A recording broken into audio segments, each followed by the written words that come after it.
That makes sense. And actually it makes sense that if we think about God, God is a God of ultimates. And by that, what do I mean? I mean, well, if you think about God, he is the most holy and the least sinful. He is the most moral and the least evil. So if he is going to give us love, it will be the most love. And if it's the most love, then surely that would translate to the most joy. And so it makes sense. All of this so far makes sense with our culture and just logically. But we missed out verse 10. So let's read verse 10. If you keep my commands, you'll remain in my love.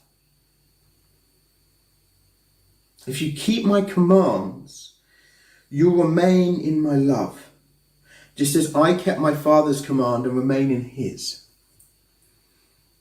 Wait a second. That feels like sandpaper on the skin of our society's souls. This bristles. This is awkward. Because so often we are given stories, we're given narratives where you have to break free. Like in High School Musical, they literally sing, we're breaking free.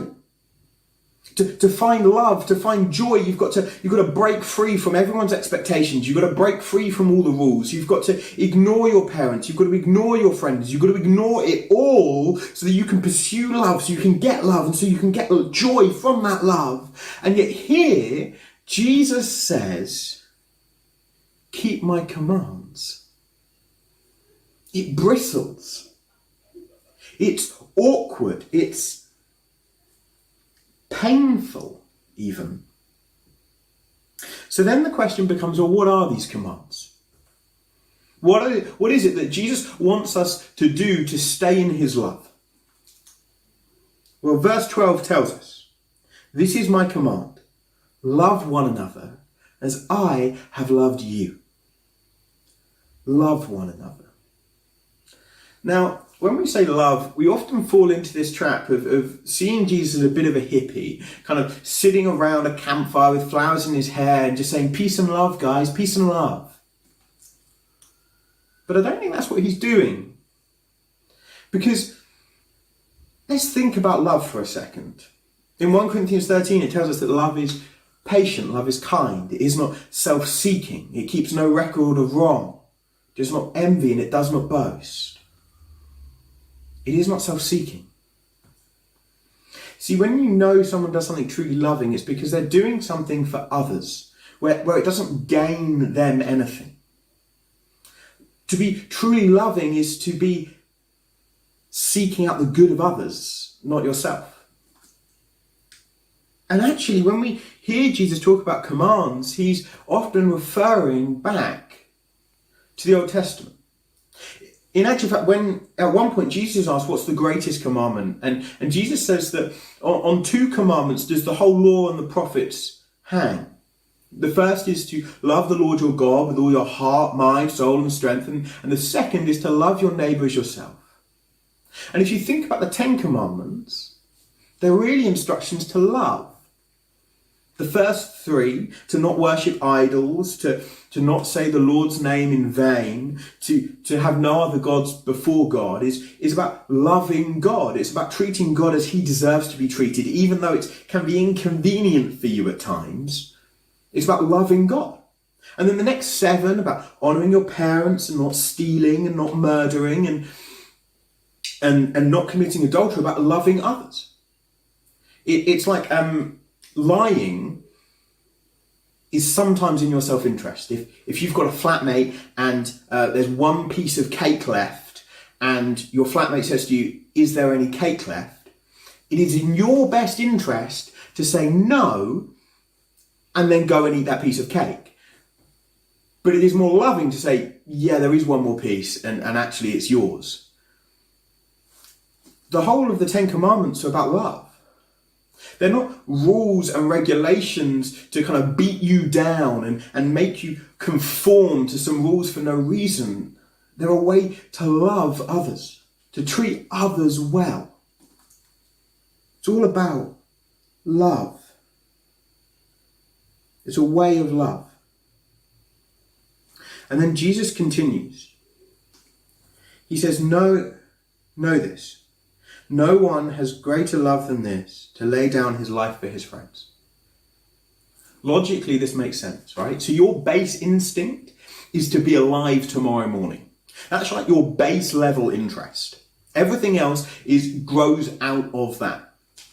And so therefore, if you were to give up that ability to be alive tomorrow for someone else, you would have done the most loving thing possible. It's why when in war a grenade lands in a trench and someone dives on top of that grenade so that they face the full brunt of the blow, we always are like, they're amazing, they're wonderful, they've done this heroic, loving thing because they've given up the ultimate price, the ultimate sacrifice.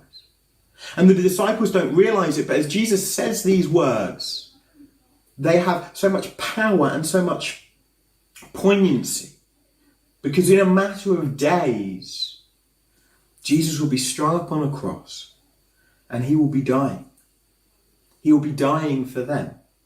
He would be dying for us. He would be bearing upon himself the weight of the evil of this world, the evil that we do and that everyone else does, so that we may not face the wrath of God, because Jesus faces it for us, that we may receive his righteousness, his goodness, that we may become his friends.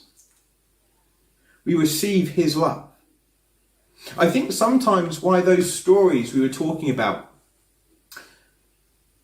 aren't always the best portrayal of love is because they're not really that self-seeking. I mean, I'm being a bit cynical here, but they're not that they're quite self-seeking. They're quite kind of looking out for themselves.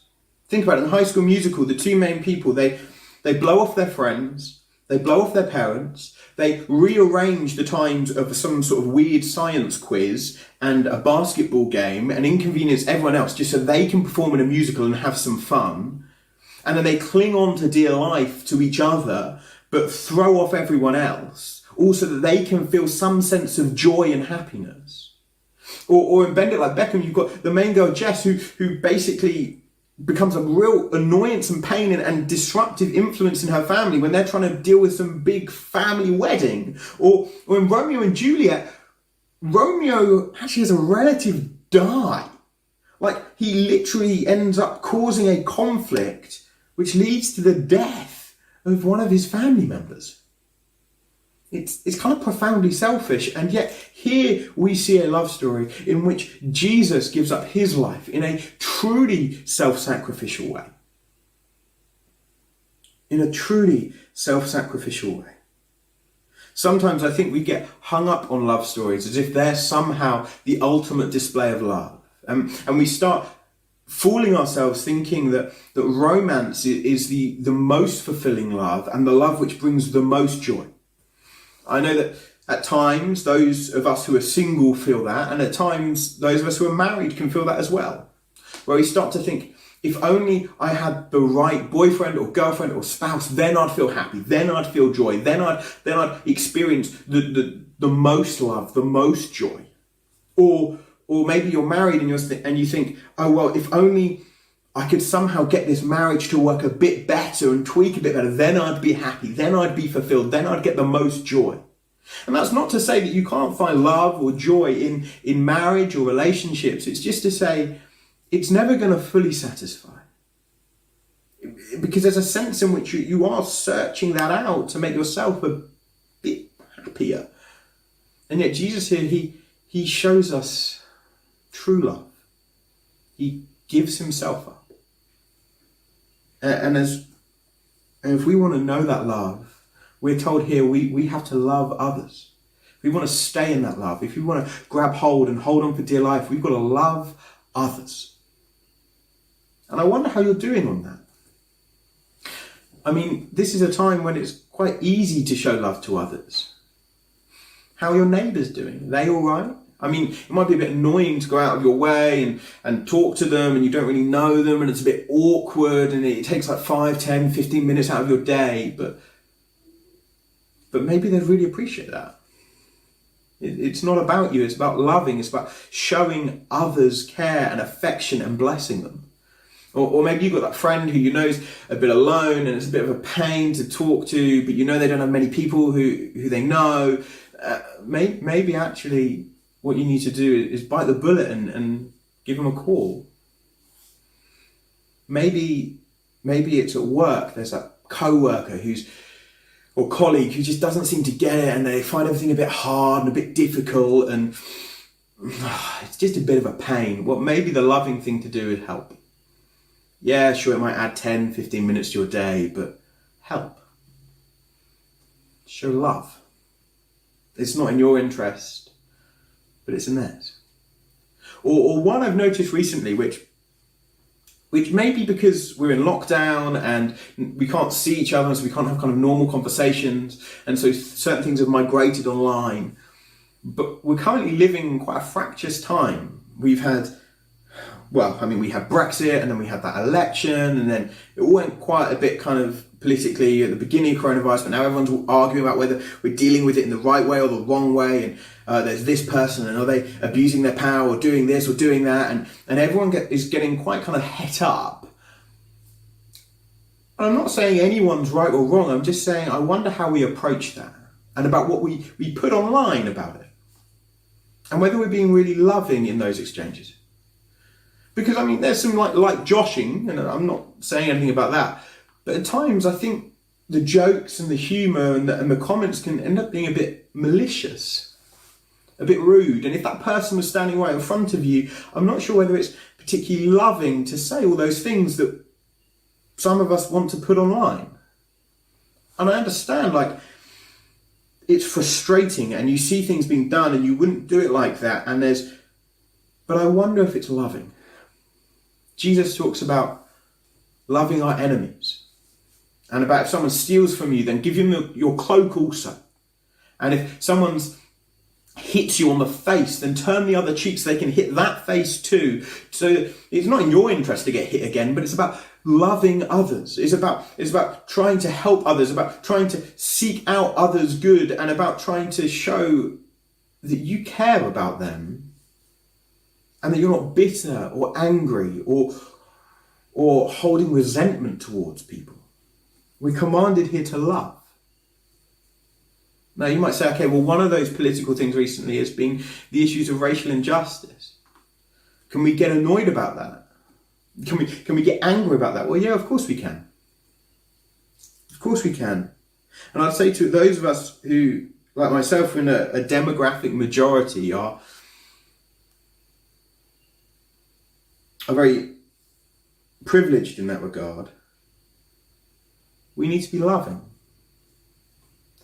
We need to understand what people go through.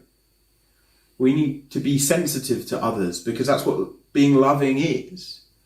We need to be caring. We need to think, how can we help one another? How can we help each other to flourish? How can we do anything for anyone, regardless of anything, just so that we can show love and grace? Wouldn't it be wonderful if we were known on our streets, in our communities, in this city, as a people who love, who have an overflow of love, who are, nothing is too much. Everything, we always go the extra mile. We always seek to show the love that Jesus has shown us. We are always those who are overflowing with care, overflowing with seeking to bless, overflowing with grace, overflowing with giving away our money because that's loving, because it's in my interest to hoard my money.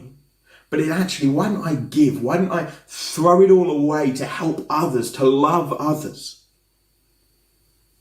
Jesus asks us to be loving. He commands us to be loving, and through loving others, we remain in his love, and through remaining in his love, we receive joy. And that experientially makes sense, right? You know, when you're, you're just out and about, and someone drops something. Like there's a mum with a pram, and she's walking along, and the kid throws something out the pram, and she doesn't recognise that's happened. And you go and you pick up, COVID, it's a bit more awkward now, but before that, you go and pick up the kind of doll or whatever it was, and you say, I think you've dropped this, and she's so happy, and you get this kind of tingling, this kind of quiver in your liver, this sense of, I've done something really good there, that kind of endorphin hit, that joy you receive from doing something which takes moments of your day, but there's no reason why it benefits you to do that. It makes sense to, as we love others, we receive the love of God and we feel a sensation of joy from that. That's what this passage is saying. Now, at this moment, you might say, okay, fine, now, and I understand all that, but you've gone through a list of examples of ways I could be more loving, and I fall quite short.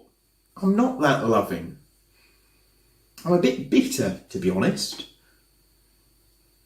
Do I not get God's love? Well, Jesus doesn't finish this passage there. He continues. He first of all talks about how his disciples are his friends, which is interesting because he's just said, no greater love has anyone than to die for their friends. It's clear Jesus has in mind that he's dying for the disciples. He says, you're my friends, not my servants. And then in verse 16, he says, you did not choose me, but I chose you. I appointed you. I appointed you to go and bear fruit, and that your fruit should remain. It's interesting here. Jesus says, I chose you, the disciples. I loved you. You are my friends, and I'm going to go and die for you. And then remember who these people were. Because these weren't particularly loving people. You've got Matthew. Who was Matthew? He was a tax collector. And those tax collectors in that day were famous for taking more in taxes than they were actually meant to. And then they skimmed off the top and kept that for themselves. They stole. That's not loving. And then you've got Simon. Simon was a zealot. The zealots were a group of people who were basically a combination of freedom fighters and terrorists who wanted to get rid of the Romans. And they were famous for killing people and for blowing Roman stuff up. That's not particularly loving. Killing people isn't loving. Or you get James and John, the sons of Zebedee, who Jesus nicknames the sons of thunder because they're so rash and angry and act impotently. Or you get Peter, who cuts a bloke's ear off. That's not particularly loving. And then a few days later tells everyone he doesn't know who Jesus is and because he thinks it will save his skin instead of standing up for Jesus. That's not loving. These are a bunch of blokes who are not loving very well. These aren't loving guys. And yet Jesus calls them friends. He says that he loves them, that he chose them. And notice at the beginning of this passage, he says, remain in my love. He doesn't say to receive my love, to stay in my love. And so the implication would be that you can have God's love without being particularly loving. But once you have received God's love, once you understand what Jesus has done for you in the cross, once you know who he is, go and love. As you receive his love, go and pour that love out on others. And as you do, you will receive joy and you will receive fulfillment and you will receive happiness. And as you do that, you will produce fruit and that fruit will remain. It's a beautiful picture. It's a wonderful picture. It provides so much hope and joy. And at this time when everything feels so bitter and everything feels so stressed and tense, hasn't it been wonderful when we've seen communities come together and show love and grace? And wouldn't it be wonderful if we were the people who are loving? And we live in a community which is full of those who love.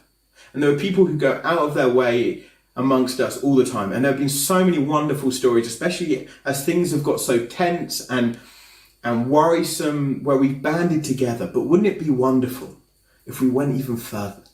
If we were people who were known as those who love. Jesus has loved us. It's wonderful.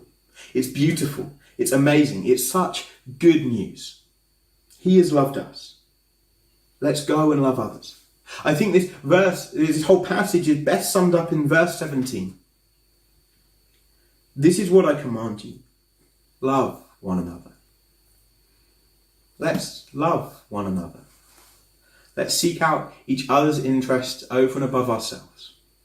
Whether that be through who we talk to, or buying someone some food, or how much we give, or whatever it may be. But let us love one another. Let us care for one another. Let's pray. Father, I thank you for your goodness. I thank you for your grace. I thank you, Jesus, that you loved us so much, that you gave up everything, the wonders and the riches of heaven. You came down to this earth and you paid the ultimate price. You gave up your life, showing that no greater love has anyone shown than what you did on that cross. I pray as we reflect and rejoice in that fact, that we would be those who would go and love, that we be those who are inspired to love others as you have loved us. That we remember that when we fall short, it's okay.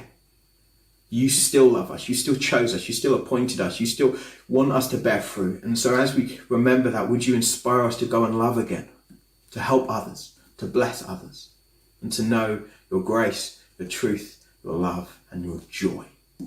Amen.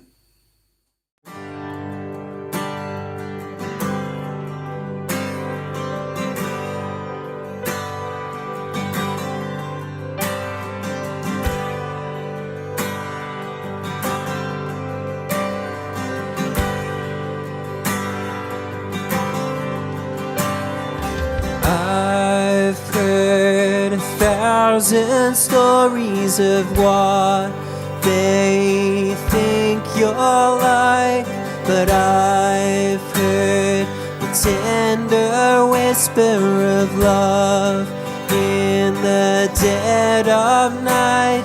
You tell me that you're pleased and that I'm never alone. You're a good, good Father. It's who you are. It's who you are. It's who you are. And I'm loved by you. It's who I am. It's who I am. It's who I am.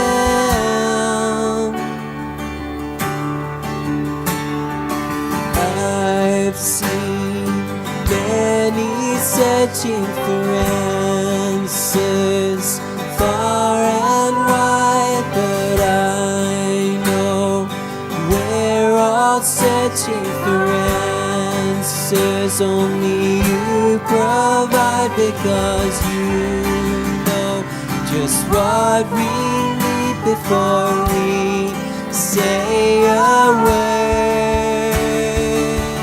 You're a good, good Father. It's who you are. It's who you are. It's who you are. And I'm loved by you. It's who I am. It's who I am. It's who I am. You're a good, good Father. It's who you are. It's who you are. It's who you are. And I'm loved by you. It's who I am. It's who I am. It's who I am. You are perfect in all of your ways. You are perfect in all of your ways. You are perfect in all of your ways to us. Yeah, you are. You are perfect in all of your ways. You are perfect in all of your ways. You are perfect in all of your ways to us. You're a good, good Father. It's who you are. It's who you are. It's who you are. And I'm loved by you. It's who I am. It's who I am. It's who I am. You're a good, good Father. It's who you are. It's who you are. It's who you are. And I'm loved by you. It's who I am. It's who I am. It's who I am.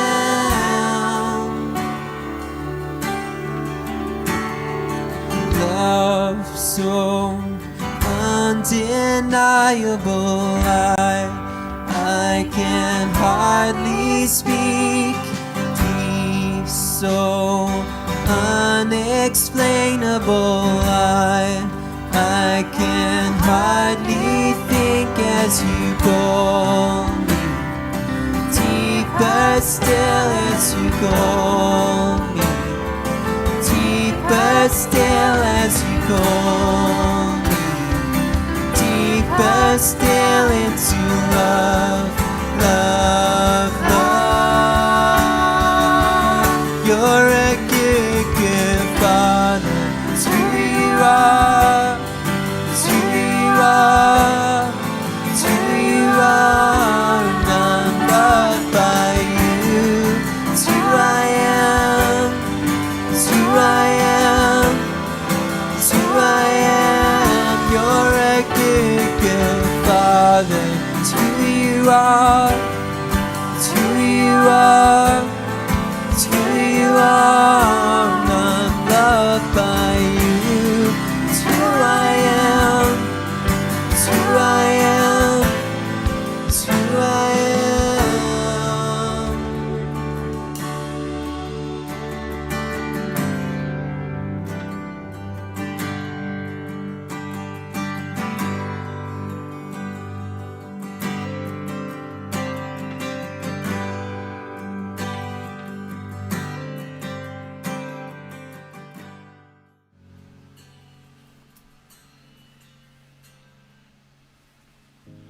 Amen.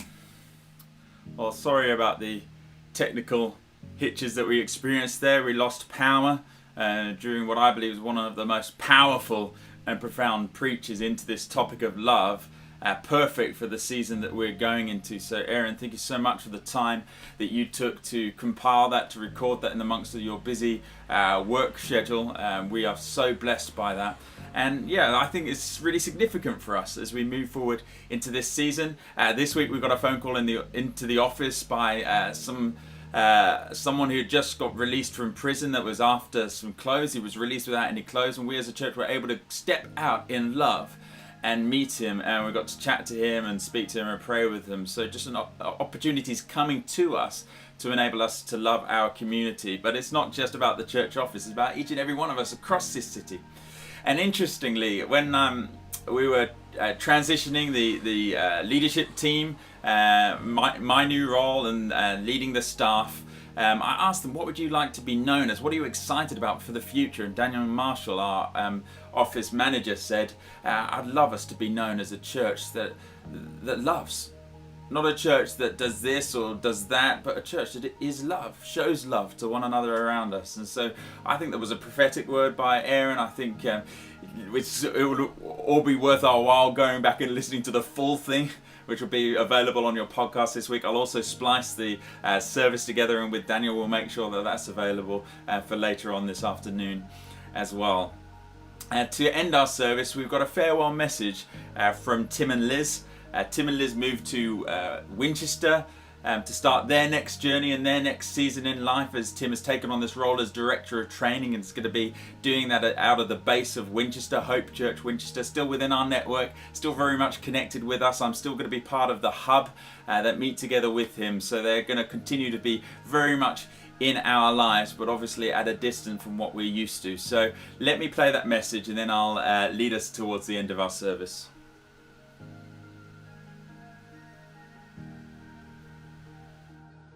Well, hello everyone at ChristCentral. We just wanted to send a quick message over. Hi. We have, hi from her as well. We've just arrived here in Winchester. We moved over yesterday, and it's been an absolutely mental 24 hours, but we are really pleased to be here. We wanted to say that we love you as a church, and we are so grateful for all your support, all your prayers and love towards us as a family. We are just going to miss you so much. We hope that we'll still get over every now and then and say hi, and certainly we'll be praying for you and cheering you on, expecting God to continue to do amazing things in this wonderful church that we love very much, and in this city of Portsmouth that we love very much too. Yeah, I just want to say thank you for being just the best congregation ever. We miss you.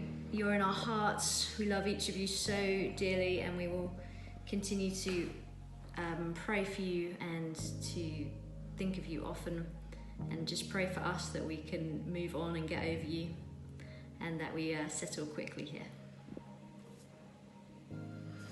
Ciao.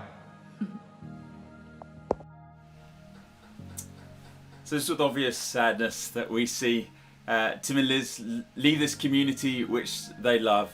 But it's heartening to know that they're excited for us as we move into this next season, and we're so excited for them also. If you haven't yet sent a farewell message, there's still opportunity to do so, and I'd ask you to email that to either myself or Kirsten. So that's adam@ChristCentral.church or Kirsten@ChristCentral.church. Please do that by Tuesday. It's really important that you do that by Tuesday. Also, all your life group leaders have got the link which will enable you to give into a farewell gift for them. If you'd like to give something financially so that we as a church can buy them a gift, then please, if you haven't already got that link from your life group leader, do ask them for the link so that you can contribute. Again, you can connect with us in the office if you need that link. We'll be able to provide that to you. Absolutely no pressure, but we'd love to send something that is from all of us for their new season ahead and for their new house and the new garden. So please, if you would like to do that. Cool. We've got Whole Church Wednesday, as Lydia mentioned this week. We're going to be sharing something quite important. It's something that I feel the Lord's given me to help us as we look to the season ahead. I think it's very in line with what the last few preachers, and in fact this whole of this sermon series has been talking about. So please do, if you can make it, please get there. We don't in general record those meetings, so please make every effort to get there so that you can be part of that together as a church community. Great. Well, I'm going to pray to end the service, but just a reminder about the lockdown restrictions. From next Saturday, you're allowed up to 2 households in the house together. You still need to keep a social distance of 1 meter, but this is a relaxation of the rules which can really help us as a church community become more like the church that we are designed to be, a church that fellowships together with one another. Now, we understand some people will be shielding and will not still be able to meet with others, and we know that single households have already joined households and new social bubbles. But this is an extra extension to that. And so I'd encourage you, if it works for your family, if it works for your kids, to share watching the service with another family or a single or a couple within the church, then please do reach out. Do that primarily within your groups. And if you're not connected to a group, then please get in touch with us, connect with a group. Because we'd love you to not be doing Sundays on your own in your own living rooms, but to be gathering with others. That would just be so wonderful and so encouraging. Let me pray for us as we leave. Heavenly Father, I thank you for this morning. Lord, I pray that even with technical hitches, Lord, you will have spoken deeply and profoundly into our hearts. Lord, we thank you for everyone that has taken a role in this service. Lord, thank you for Sue, Lord, and that powerful word about Anne. Lord, I pray you bring comfort to that family as it would have been Anne's birthday today, Lord, that they would know your comfort and know your peace, Lord. Lord, I thank you for the worship, Lord, and Simon and Natalie, Lord, and them pouring out their hearts, Lord, in praise towards you, Lord. I thank you for Aaron and that profound word, and I thank you for the whole team, Lord, that we're able to put this service together. And I pray, Lord, that we would know you with us, Lord, not just intellectually, Lord, but in our hearts, Lord, that you draw us, Lord, into a deeper space with you, of intimacy with you, Lord, in the reading of the word, Lord, in times of prayer, Lord. Would we come to know the assurance of being children of God, I pray, in your mighty name. Amen. Great, well, thank you so much. If you've yet to respond to the message of the gospel, if you've yet to understand who Jesus really is, then I'd encourage you to connect with us, or better yet, sign up for Christianity Explored. We'll be posting the link into the chat. You can find it on Facebook as well, but a wonderful way to get to know what the Christian faith is, why we talk about what we talk about, and how you can know the love of God for yourself. Great, thanks everyone. We'll see you another week. Bye.